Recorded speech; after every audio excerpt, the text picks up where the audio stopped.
चलिए, shirt number आपका 5 है। पहला प्रश्न है कि पंचायतों का निर्वाचन कौन कराता है? सही जवाब होगा ऑप्शन बी, राज्य निर्वाचन आयोग। आर्टिकल नंबर 243 के तहत पंचायतों के निर्वाचन का कार्य राज्य निर्वाचन आयोग द्वारा कराया जाता है और राज्य निर्वाचन आयुक्त की नियुक्ति जो है वो राज्यपाल के द्वारा की जाती है। थ्योरी में डिटेल के लिए ग्राम समाज और विकास से संबंधित जो आपका पंचायती राज डिपार्टमेंट है, पंचायती राज विभाग, पंचायती राज जो व्यवस्था है उसको आप घटना चक्र 2022 एडिशन से थ्योरी के पार्ट को जाकर के चैनल पर वीडियो पड़ा हुआ है, आप वहां पर देख सकते हैं, क्योंकि जो 16 चैप्टर का घटना चक्र है वो कंप्लीट कराया गया है। सुनहरी क्रांति किससे संबंधित है? सुनहरी क्रांति ऑप्शन ए यहाँ सही जवाब होगा, बागवानी से। अंडा उत्पादन रजत क्रांति है, आलू उत्पादन गोल क्रांति और मांस उत्पादन लाल क्रांति। राष्ट्रीय जैव उर्वरक विकास संस्थान कहाँ पर स्थित है? Ghaziabad option C. भारतीय गन्ना अनुसंधान संस्थान लखनऊ में है, दलहन अनुसंधान संस्थान कानपुर, राष्ट्रीय बीज अनुसंधान एवं प्रशिक्षण केंद्र आपका वाराणसी में है। अंतर्राष्ट्रीय गेहूं और मक्का अनुसंधान संस्थान कहाँ पर स्थित है? ऑप्शन बी यहाँ सही जवाब होगा, सिमिट मैक्सिको में। जबकि भारतीय मक्का अनुसंधान संस्थान लुधियाना में है और भारतीय गेहूं एवं जौ अनुसंधान संस्थान करनाल हरियाणा में है। भारत की फसली वर्ष कब से शुरू होती है? जवाब होगा 1 जुलाई से लेकर के 30 जून तक। भारत की फसली वर्ष 1 जुलाई से 30 जून तक होती है। इसको 2 चरणों में विभाजित किया गया है। पहला चरण 1 जुलाई से 31 दिसंबर है, जबकि दूसरा चरण 1 जनवरी से लेकर के 30 जून है। तो एग्रीकल्चर ईयर भी आप जानते हैं जुलाई से लेकर के जून तक होता है। कौन सी नदी बिहड़ों का निर्माण करती है? तो बिहड़ों का जो निर्माण होता है वह यमुना नदी, ऑप्शन यहाँ पर डी सही जवाब होगा। यमुना नदी उत्तर प्रदेश में बिहड़ों का निर्माण करती है और उत्तर प्रदेश राज्य में चंबल एवं यमुना अपवाह क्षेत्र अपनालिका अपर्दन से सबसे अधिक प्रभावित हैं। उत्तर प्रदेश राज्य में अवनालिका अपर्दन से सर्वाधिक प्रभावित जिला कौन सा है? इटावा होगा, ऑप्शन सी। उत्तर प्रदेश राज्य में अवनालिका अपर्दन से सर्वाधिक प्रभावित जिला इटावा है और चंबल नदी भारत में सर्वाधिक अवनालिकाओं एवं बिहड़ों का निर्माण करती है। अभी अवनालिका जो बिहाड़ों वाला आपने देखा है वो यमुना नदी का देख के आ रहे हो प्रीवियस प्रश्न में, तो चंबल किसकी सहायक है? आप जानते हैं यमुना नदी की ही सहायक नदी होती है चंबल। आपने इस प्रश्न में आपने देखा था यमुना रहा, ठीक है। उत्तर प्रदेश में सर्वाधिक तिलहन का उत्पादन कहाँ, सर्वाधिक किस तिलहन का उत्पादन होता है? तो सर्वाधिक जो तिलहन है आप जानते हैं गेहूं के साथ सरसों वगैरह अपना बोया जाता है। ऑप्शन बी यहाँ सही जवाब होगा। उत्तर प्रदेश में सर्वाधिक सरसों तिलहन उत्पाद का उत्पादन किया जाता है और 25 साल से सरसों के उत्पादन में उत्तर प्रदेश का जो स्थान है पहला स्थान, उसके बाद द्वितीय तृतीय स्थान जो है मध्य प्रदेश राजस्थान का है।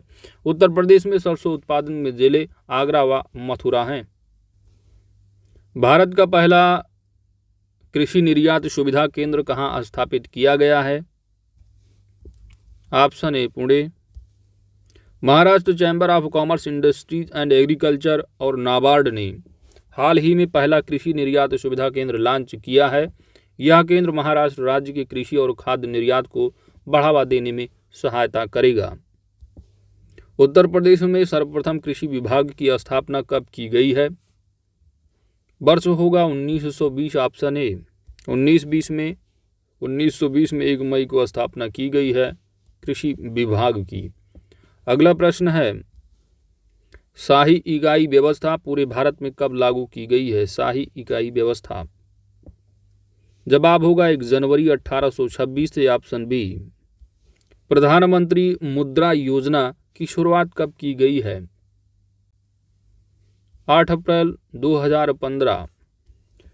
प्रधानमंत्री मुद्रा योजना की शुरुआत 8 अप्रैल 2015 को की गई है वित्त मंत्रालय के द्वारा। इस योजना का मुख्य उद्देश्य वित्त से वंचित लोगों को वित्त मुहैया कराना है। इस योजना के तहत 3 प्रकार के लोन प्रोवाइड किए जाते हैं। शिशु लोन जिसका अमाउंट 50 है, किशोर लोन में 5 लाख है और तरुण लोन की जो अमाउंट की वो 10 लाख की है। प्रधानमंत्री मत्स्य संपदा योजना की शुरुआत कब की गई थी? सितंबर 2020 में। प्रधानमंत्री मत्स्य संपदा योजना की शुरुआत 10 सितंबर 2020 को डिजिटल माध्यम से प्रधानमंत्री नरेंद्र मोदी द्वारा की गई है। इस योजना का मुख्य उद्देश्य नीली क्रांति को सशक्त बनाकर रोजगार सृजन करना तथा मछुआरों की आय को दोगुना करना है। राष्ट्रीय डेयरी अनुसंधान संस्थान कहाँ स्थित है? करनाल, हरियाणा में, ऑप्शन सी। राष्ट्रीय डेयरी अनुसंधान संस्थान करनाल, हरियाणा में स्थित है और इसकी स्थापना वर्ष 1965 में की गई थी।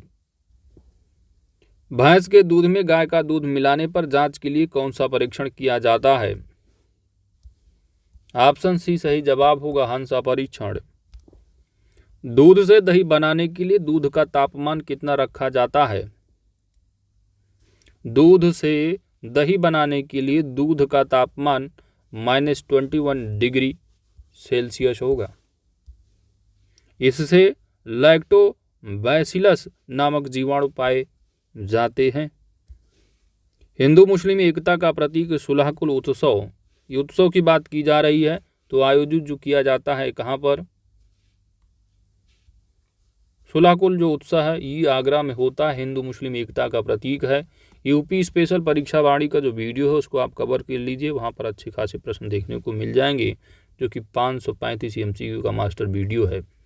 सिंपली यूट्यूब के सर्च बॉक्स में जाइए और टाइप कीजिए यूपी जीके परीक्षा वाणी बाय ऑनलाइन स्टडी किंगडम, मिल जाएगा आपको नंबर 1 पर वीडियो, आप वहाँ से कवर कर सकते हैं।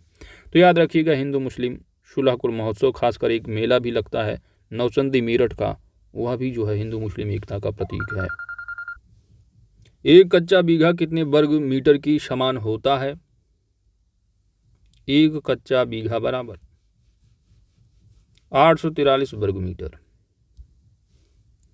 कृषि श्रमिकों के लिए न्यूनतम मजदूरी अधिनियम कब पारित किया गया है? न्यूनतम मजदूरी अधिनियम वर्ष 1948।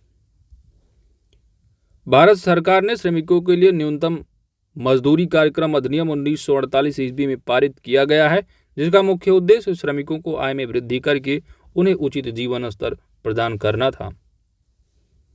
गरीबी की संस्कृति का विचार प्रस्तुत जो किया गया है किसके द्वारा? गरीबी की संस्कृति ऑस्कर लुईस के द्वारा, ऑप्शन ए। लेखपाल के कागजात पर हस्ताक्षर किसके होते हैं? लेखपाल, तो इनके कागजात पर जो हस्ताक्षर होगा वह राजस्व अधिकारी का, ऑप्शन बी। लेखपाल के कागजात पर राजस्व अधिकारी के हस्ताक्षर होते हैं और यह राजस्व प्रशासन का उच्चतम अधिकारी होता है। उत्तर प्रदेश में वर्षा मुख्यतः किस मानसून से होती है? ऑप्शन यहाँ पर डी सही जवाब होगा, दक्षिण पश्चिमी मानसून से। उत्तर प्रदेश में सर्वाधिक वर्षा दक्षिण पश्चिमी मानसून से होती है और उत्तर प्रदेश में सर्वाधिक वर्षा गोरखपुर में तथा सबसे कम वर्षा मथुरा में होती है। उत्तर प्रदेश में सर्वाधिक वनावरण वाला जिला कौन सा है? सर्वाधिक वनावरण, ऑप्शन ए सोनभद्र जिला। सोनभद्र उत्तर प्रदेश में सर्वाधिक वनावरण वाला जिला है। भदोही संत रविदास नगर उत्तर प्रदेश में न्यूनतम वनावरण वाला जिला है। जनगणना 2011 के अनुसार उत्तर प्रदेश का दशकीय वृद्धि दर कितना है? उत्तर प्रदेश का पूछा जा रहा है तो 20.2 होगा, अगर भारत का पूछा जाता तो 17.7 होता। उत्तर प्रदेश का सबसे छोटा वन्यजीव विहार कौन सा है? पटना वन्यजीव विहार एटा का है, ऑप्शन सी। पटना वन्यजीव विहार एटा उत्तर प्रदेश का सबसे छोटा वन्यजीव विहार है, जबकि हस्तिनापुर वन्यजीव विहार मेरठ का सबसे बड़ा वन्यजीव विहार है। वहीं पर चंद्रप्रभा वन्यजीव विहार सबसे पुराना वन्यजीव विहार है जो कि वर्ष 1957 का है, और लाख बहुसी पक्षी विहार कन्नौज का जो कि सबसे बड़ा पक्षी वन्यजीव विहार है। तो इसी 25 प्रश्न के साथ आपका प्रैक्टिस सेट नंबर 5 कंप्लीट हो जाता है। अब कुछ परीक्षा स्पेशल नोट को कवर कर लेते हैं। तो यहाँ पर आप प्रमुख संगीत घराने को देख सकते हैं। प्रमुख संगीत घराने एवं उनसे संबंधित कलाकारों को निम्नलिखित सारणी के माध्यम से प्रस्तुत किया गया है। प्रमुख संगीत घराने दे रखे हैं, प्रमुख कलाकार हैं। एग्जाम में पूछा जा सकता है कि मलूक दास निम्नलिखित में से किस घराने से संबंधित है? आगरा, लखनऊ, किराना, बनारस। तो आपका आंसर होगा आगरा। इस तरह एग्जाम में पूछे जाते हैं। लखनऊ घराना है, खुर्शीद अली खां है। विंध्यादीन कोदऊ सिंह, शंभू महाराज। तो शंभू महाराज अक्सर पूछ लिए जाते हैं। बिरजू महाराज, इनको याद रखिएगा। किराना घराना है जो कि मुजफ्फरनगर में स्थान है इसका। तो इसमें बंदे अली खां है, गंगूबाई हंगल है, हीरा बाई बड़ोदगर हैं, भीमसेन जोशी। बनारस घराने से अक्सर एग्जाम में पूछा जाता है प्रश्न। तो छन्नू मिश्र हो गए, साजन मिश्र है, गुरु प्रसाद मिश्र, सितारा देवी अक्सर पूछा जाता है, गिरजा देवी पूछ लिया जाता है, किशन महाराज भी पूछ लिए जाते हैं, गुदई महाराज, मोताबाई, रसूलन बाई, सिद्धेश्वरी देवी। ठीक है, तो याद रखिएगा, इनको इम्पॉर्टेंट है ये। भिंडी बाजार घराना जो कि मुंबई का है। तो मुरादाबाद के छज्जू खां आदि की मुंबई में बस जाने से इस घराने की स्थापना हुई है, और लता मंगेशकर ने इसी घराने के अली खां से शिक्षा प्राप्त की है। तो मान लीजिए एग्जाम में यदि पूछा जाता है, क्योंकि लता मंगेशकर हाल ही में अभी इनकी जो है वो मृत्यु हुई है, तो इन्होंने जो है किस घराने से शिक्षा, मान लो पूछा जाता है, जो इनके शिक्षक रहे हैं जिनसे इन्होंने शिक्षा प्राप्त की अली खां, वो किस घराने से संबंधित रहे हैं? तो भिंडी बाजार घराना, मुंबई। तो दोस्तों इसी के साथ आपका प्रैक्टिस सेट नंबर 5 कंप्लीट हो जाता है।